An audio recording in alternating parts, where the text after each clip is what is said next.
അപ്പോൾ നമ്മളിന്നുള്ളത് ബലതിലാട്ടോ. ബലതിൽ എന്താ വെച്ചാൽ ആ ബാക്കിൽ നിൽക്കണ ചങ്ങായിണ്ടോ, ഓന് നാട്ടിൽ നിന്ന് വന്നിട്ട് കുറച്ച് ദിവസമായി. ഇപ്പോൾ പണിയും തൊഴിലൊന്നും ഇല്ലാതെ കുത്തിരിക്കണം. പണി അന്വേഷിച്ച് നടക്കണല്ലോ, ഡിപ്രഷൻ ആയപ്പോൾ അങ്ങോട്ട് പോരാ, കുറച്ച് കറങ്ങിയിട്ട് വരാനാണ് ഓനെയും കൂട്ടി ബലത്തിൽ പോയതാട്ടോ.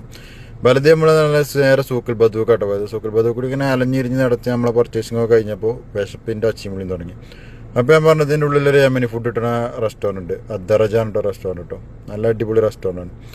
അടിപൊളി പറഞ്ഞാൽ എല്ലാവർക്കും പറ്റിക്കോളുന്നില്ല, യമനി ഫുഡ് ഇഷ്ടപ്പെടുന്നവർക്ക് നല്ല അടിപൊളി ഫുഡാണ്. അങ്ങനെ നമ്മൾ അതിൻ്റെ ഉള്ളിൽ കയറി ഓലൊരു എന്താണ് കഥവ് ചിക്കനോ അങ്ങനെ എന്തോ ഒരു ചിക്കൻ ഉണ്ട്, അത് ഓർഡർ ചെയ്തു. അപ്പോൾ അതിൻ്റെ മുമ്പായിട്ട് ഒരു സ്റ്റാർട്ടപ്പായിട്ട് ഒരു ഷുർബ എന്നിട്ടോ, അടിപൊളി ഷുർബയാണ്. അതിലേക്ക് ലൈമൂണൊക്കെ പീച്ചിന് കുടിച്ചാൽ വേറെ ലെവല് സാധനം.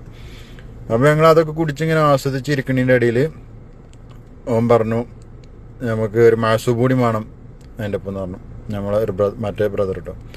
അപ്പോൾ അങ്ങനെ ഓന് മാസൂബിന് ഓർഡർ ചെയ്ത് അങ്ങനെ നമുക്കുള്ള ചിക്കൻ്റെ ഐറ്റംസും റൊട്ടിയൊക്കെ വന്നിട്ടോ. റൊട്ടി എന്ന് പറഞ്ഞാൽ മക്കളെ ഒരു റൊട്ടി മൂന്നാൾ തിന്നിട്ട് തീരില്ല, അജ്ജാതി റൊട്ടി, പൊറാട്ടൻ്റെ വല്യാപ്പയാണ്. അങ്ങനെ അതൊക്കെ കഴിച്ചിരുന്നുകൊണ്ടിരുന്നപ്പോൾ ഞങ്ങൾ കഴിച്ച് കഴിയണതിൻ്റെ ഇടയിൽ നമ്മളെ മാസൂബ് എത്തിട്ടോ. മാസൂബും വന്ന് അതും ടേസ്റ്റ് ചെയ്തൊക്കെ അടിപൊളിയായിട്ട്